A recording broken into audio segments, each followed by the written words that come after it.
আজকে সন্ধ্যাটা একটু অন্যরকম। আমাদের বাড়ির পাশে ছোট্ট একটা বোনের জন্মদিন ছিল, তাই ভাবলাম সবাই মিলে একটু সময় কাটিয়ে আসি। এই যে ভাইটাকে দেখছো, এই ভাইয়েরই বোনের জন্মদিন ছিল। এই জন্মদিনের সময়ও আমি এসেছিলাম, কিন্তু ভিডিও করা হয়।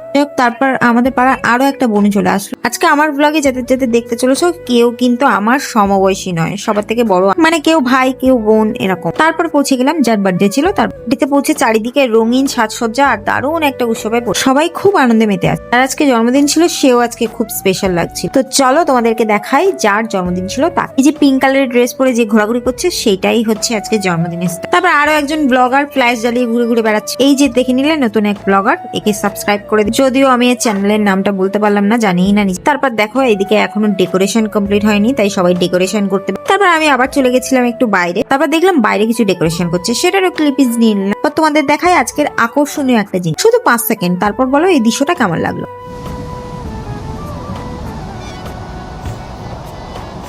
তারপর আমরা সবাই আবার ঘরে চলে, আর এটাই সেই মুহূর্ত যেটার জন্য সবাই এতক্ষণ অধীর আগ্রহে অপেক্ষা করেছিল। এটাই ছিল সবার অপেক্ষার একটা মুহূর্ত, কেক কাটার সময়। সবাই মিলে জন্মদিনের গান গাই, অনেক শুভেচ্ছা জানালাম। তারপর কেক কাটা হলো। তারপর কেক কাটার পর যা হওয়ার তাই হলো, শুরু হয়ে গেল কেক মাখামাখি, হাসি, দৌড়ঝাঁপ, মজা। পুরো পরিবেশটা একদম জমে গেল। সবাই একে অপরকে কেক মাখিয়ে দিচ্ছে, কেউ পালাচ্ছে, কেউ আবার ছবি। এই ছোট ছোট মুহূর্ত গুলো আসলেই সবচেয়ে সুন্দর স্মৃতি হতে। এবার আমরা অপেক্ষা করছিলাম কেক খাওয়ার জন্য। এই যে ইনি, এনার একটা ছোট্ট ঘটনা বলি। আগের বার যখন বার্থডে গার্লে দাদার জন্মদিনে এসেছিলাম, তখন ইনি কেক পান, তাই অধীর আগ্রহে বসেছিল কেক খাওয়ার জন্য। তারপর আমরা আমাদের মতন আলোচনা করছিলাম যে এবারে হয়তো আমরা কেক পাবো। বলতে না বলতে কেক নিয়ে হাজির হয়ে গেল বার্থডে গার্ল। ও এখানে কারোর নামই তো বলা। এই যে যিনি কেক উপভোগ করছে তার নাম হচ্ছে রূপ, তোমরা সিলভার বলেও ডাকতে পারো। যার জন্মদিন তার নাম অঙ্কিতা।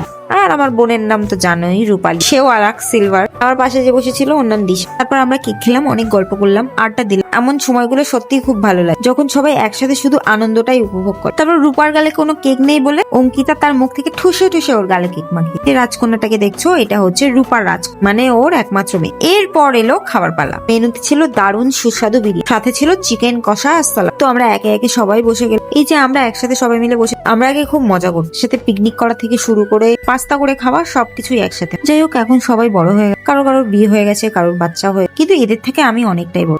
আমার বোনের থেকেও ছোট। সেই ছোটবেলার কথাগুলোই আজকে বসে বসে আলোচনা করছি। বলতে বলতে দেখি সুস্বাদু বিরিয়ানি নিয়ে হাজির অঙ্কিতার মা, মানে বার্থডে গার্লের মা। প্লেটে যখন খাবার দেওয়া হয়েই গেছে, তখন আর দেরি কি। তোমাদেরকে আরো একটা জিনিস দেখাই, আমাদের আজকের ক্যাটারার অঙ্কিতা কুন্ডু, মানে বার্থডে গার্ল নিজেই। তো এত মজা করে অনেকদিন পর সবাই মিলে একসাথে খাওয়া দাওয়া। ছোট ছোট পারিবারিক অনুষ্ঠানগুলোই জীবনের সব থেকে সুন্দর স্মৃতি তৈরি। বড় কিছু না হলে সেই ভালোবাসা আর একসাথে কাটানোর সময়গুলোই আসল আনন্দ। আজকের মতন তার দেখা হবে পরের কোন ব্লগ। সবাই ভালো থেকো।